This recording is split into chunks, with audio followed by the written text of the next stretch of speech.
OLV, I could talk about Our Lady of Victories, because I went there for my 2nd grade.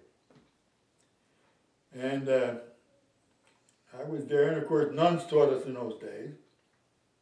And again, each one of them had a different personality. The one that most of us loved was Sister Angela, and she was about as big as that doorway. And she was rough and tough. And she would never recognize girls. Of course, in the co-ed classroom, she would sit there and say, "Good morning, boys." And I said, never good morning, boys and girls. For some reason, I remember it. She had a big moon face, big, and she was just a big woman. And she was very smart, because she also taught in Seton Hall, I guess, on her spare time. And she would make us jump. I mean, you would go to her, she taught 6th grade, and you would go over there, she said something like, "You know, there's only 3 things you have to do in my class." And then she would pound on the desk. "Read, read, read." And every time she would say, "Read," good job, boom. Then she would put up her big geography book, and they'd kind of maybe take a nap as we read and stuff like that. But behind the Lady of Victories, it was just, I guess I would call it beach sand. It wasn't paved or anything like that. And we used to play box tag and stuff like that, until the principal would hang out the window with a big cowbell, and that meant to come in. And being boys, we were all pranksters anyway. Like, we would go in the boys' room and this, and the nun would, like, say, open the door up, swinging out this way.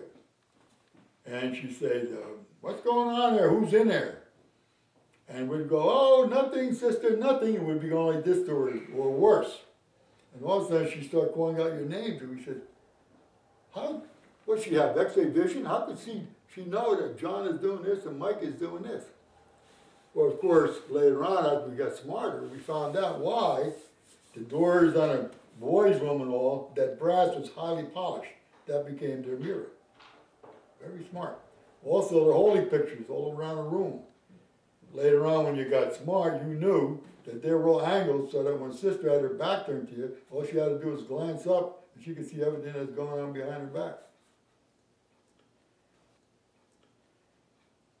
I don't think they locked me in a closet there, but they made me, because again, I was carving my initials in one of the desks, and I got caught doing that. So all I remember is somebody grabbed me by the scruff of the neck and the back of the head. And then I spent that evening with my father and mother as they sandpapered that maple desk until they got that name out of it.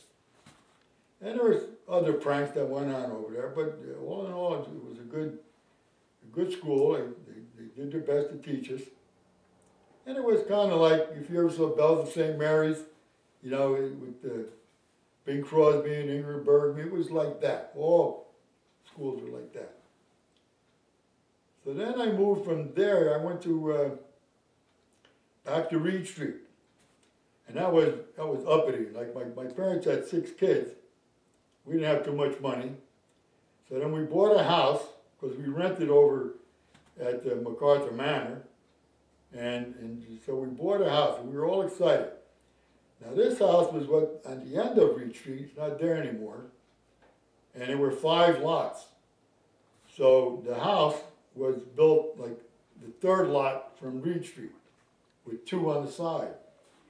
Now this house only had 2 bedrooms. 2 bedrooms. Now we had 6 kids in that house, and the rooms were small.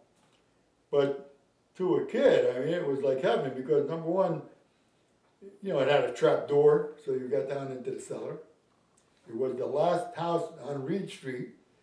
From there, it was just woods to Duck's Nest, or Bailey's Park. Duck's Nest was the place for the summer. Everybody went to Duck's Nest. So all we had to do was go down from my house and cut through a path and go to Duck's Nest. Of course, walking down a path, it was easy to see rabbits, white-tailed deer, you know, all kinds of animals. I didn't hunt, my father didn't hunt, but I know Mr. Lemrick, who lived on Reid Street, he was a hunter, and his son was my best friend, Jerry. And that's where we spent our summers. Not only us. And then, of course, there was the old pecking system again, where And society knew its place. See, that's, in my opinion, that's the trouble with today's society. No one knows their place. In those days, the women would come with their children, and they would sit on this end of the pond. They stayed there with their children. The boys that were dating, they would be on the other end of Duck's Nest, in this one section of beach, and that's where they were with their girlfriends.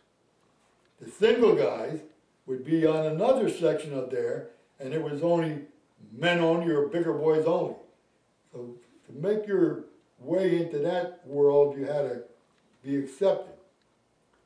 But even in a family, when you met in a family, you would go over to houses, and if you were young, 2, 3, 4, 5 years old, you were with the women, and the women were in the kitchen. The men would be in the parlor, or the living room, whatever they called it. And the men would be smoking cigars and cigarettes, and once in a while have a little drink of this or drink of that.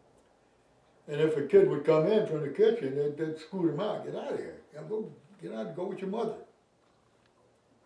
Until the time came, whenever that was, when you came in, and for some reason, okay, kid, you can stay. I mean, that's an honor. You earned your right. Rite of passage to be accepted like that. So,